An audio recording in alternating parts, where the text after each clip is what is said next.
bruv, his two boys have now held me, yeah, and took me to the cash point. He's like, what's your pin? And me like a dickhead, I gave this guy my bank pin. I'm sorry, what? I don't know what was in that drink, but as soon as the wind licked my blood clot, I was gone. Everything up makes sense soon. Make a bandit and put it over the wound. Watagwan pan, watagwan. Welcome back to my YouTube channel, guys. So today I have another story time for you guys, and I kind of got bored of story times, but you know, this one was one that I thought, listen, you lot need to hear this one. I've been repeating it on my Instagram lives, but I never ever end up finishing off the story. So I thought, let me just put it into a YouTube video and make you lot hear the ting.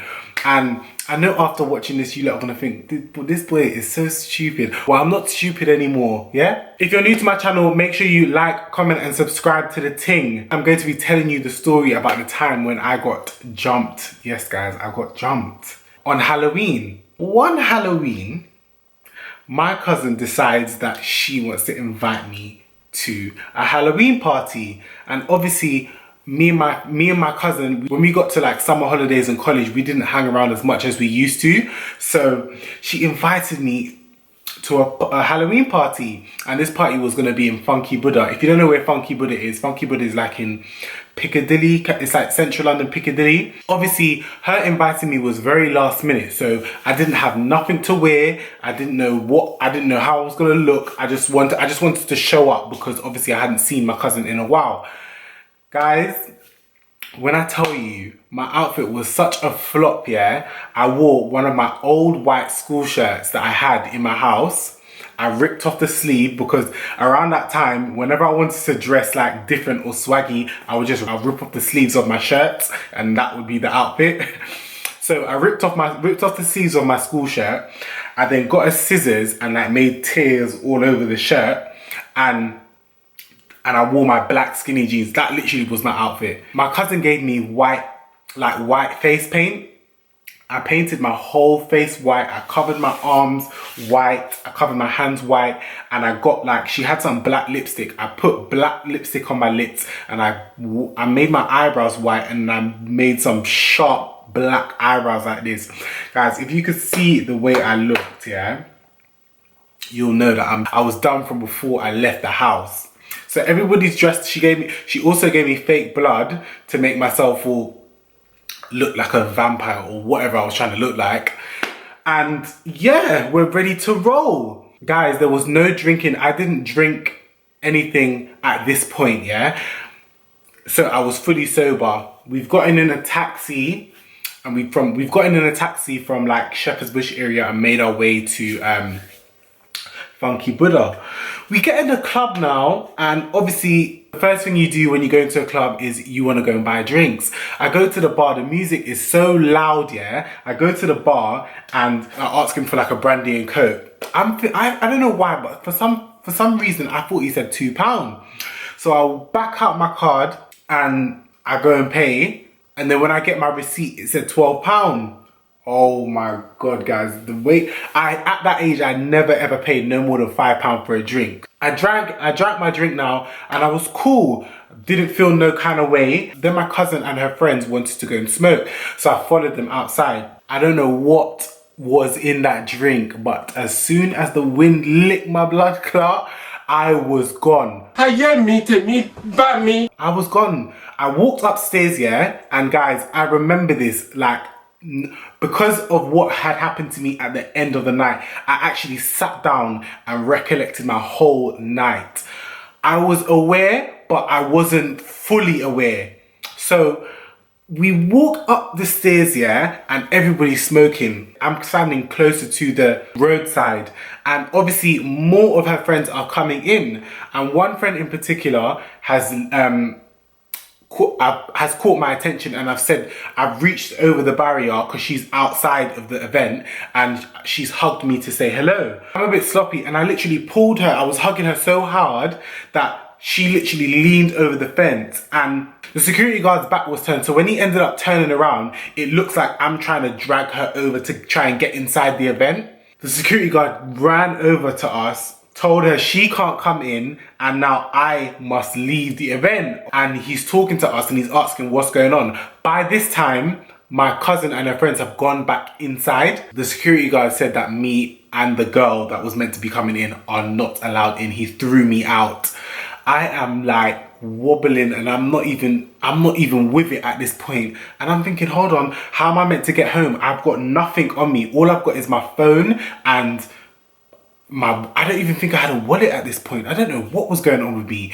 So what I did was I had to go and get my jacket. So in me going downstairs to get my jacket before I left, I asked my cousin's friend to give me her key because that's where we were staying. And she's giving me her key now and I was like, don't worry, you lot stay and I'll just go back. Because it wasn't far. From Central to Shepherd's Bush, it's not far. A friend that couldn't get in anymore has now gone and I am now about to leave.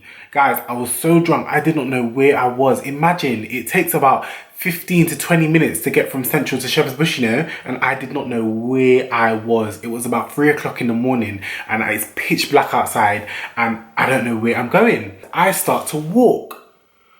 I don't know what's wrong with me and walking, but you see at this age right now, you think I'm walking down the street in pitch black darkness? You must be joking. I end up walking, I trek from Central and I'm trying to find my way to Shepherd's Bush. I'm walking on all these back roads and I end up at a bus stop. I sat down at the bus stop for 5 minutes and I thought to myself, I need to get, like I'm slapping my head and I'm just trying to get myself together, but it's not working. I vomited and when I vomited, it felt like my soul was leaving my body. That's how much junk and food came out from my belly. I vomited, the whole bus stop was covered in my vomit, yeah?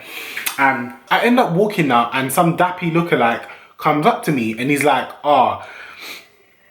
why are you dressed like that? Where are you off to? And I was like, nah, I'm just going home. And then I asked him, I'm like, do you know how to get to Shepherd's Bush from here? And then he's like, yeah, I can show you. I'm not actually deep in that. He's with 2 other people. In our first initial conversation, it's just me and him.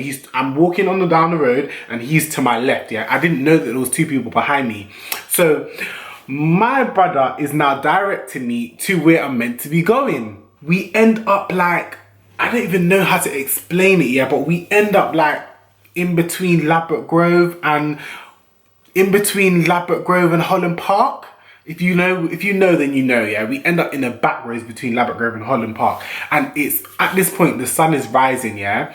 And it's medium to light. It's coming up to daylight, yeah? I have been walking for hours. Remember, I've been walking for hours at this point. We're walking now and he's just asking me bare questions. But at this point, I think he's trying to figure out what I'm about, or he's trying to figure out, can this guy maybe defend himself? I don't know what he was thinking, but he was just asking me bare questions. And I'm like, like, where are you from? And he's like, I'm just from the ends. He's not really telling me much. I'm not sussing out what he's about to do. We got into like an alleyway, yeah? We got into an alleyway, and guys, at this point, I am near my cousin's house. This guy tripped me up and asked me for my bank card. I said, what do you need my bank card for? He's like, just give me your bank card. I was like, no. This guy banged me in my face. Oh, Lord. Again. A fucking again. Nothing new, nothing changed, same old shit. Oh my God. So I gave him the card. I was hoping that at this point he would have just let me go. Bruv, his 2 boys have now held me, yeah, and took me to the cash point. He's like, what's your PIN? And me like a dickhead, I gave this guy my bank PIN. I'm sorry, what? And he tried to take money out, but I don't keep my money in my main account, so there was no money to take out. He tried to overdraft on my account. It didn't work. Now he's giving me my card back. He's now patting me down. He's like patting me down, trying to think what, because obviously at this point he doesn't know that I've got anything on me. He just thought that all I had was my card, because remember, I don't have a wallet. I would just walk with 1 card and my phone. He's now patting me down, and guys, I'm still not strong enough. I'm not strong enough or aware enough to defend myself or even run, yeah? He pats me down and he fills my phone in like the inside pocket of my jacket. I was wearing like a black leather jacket. He reached in my pocket and took my phone. I had a Samsung S2 at this time, and Samsung S2 was like the most popping phone going at that time, besides iPhone. So he's taking up my phone and he's like, raw, like you got, no. He's getting excited over the phone. I'm thinking, why are you getting excited? Like, give me back my phone. So I took my phone back. Bro, this guy punched me in my face and grabbed the phone, yeah? He took the back off the phone, took the battery out, gave me my SIM card and my memory card. Now tell me that he's not taking liberties, yeah? He gave me my SIM card and my memory card and took my phone, bruv. The two boys, yeah, locked me in some kind of, it's like in West, I don't even know how to explain it, like in an estate, yeah? Because there's no park, it's like 4 benches facing each other in like a fenced square, and you have to open it and go inside, and that's where people like go and smoke or chill and sit down because they didn't have there's no park in that estate. Bruv, he locked me in there, yeah, and then they all ran off. And I don't know why I don't know why I gave him my pin. Like, what is wrong with me? I came out of the little garden thing and I was thinking, where the hell am I? Where the hell am I? And I realized where I was, and then I found my direction and ended up going back to my cousin's friend's house.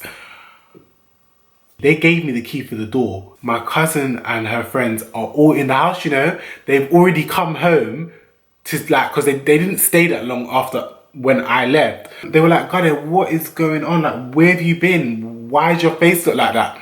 Guys, the whole side of where he hit me, yeah, had rubbed off, yeah, and I just looked mad. Always say never fight back when somebody's trying to steal something from you or when someone's trying to fight you, because you never know if they have a weapon. You never know what kind of madness they're about to do. You could be left up dead, or because you want your phone or whatever. So please, anyone watching this, please do not run and start doing up fighting because you want to keep your valuables. It's not worth it.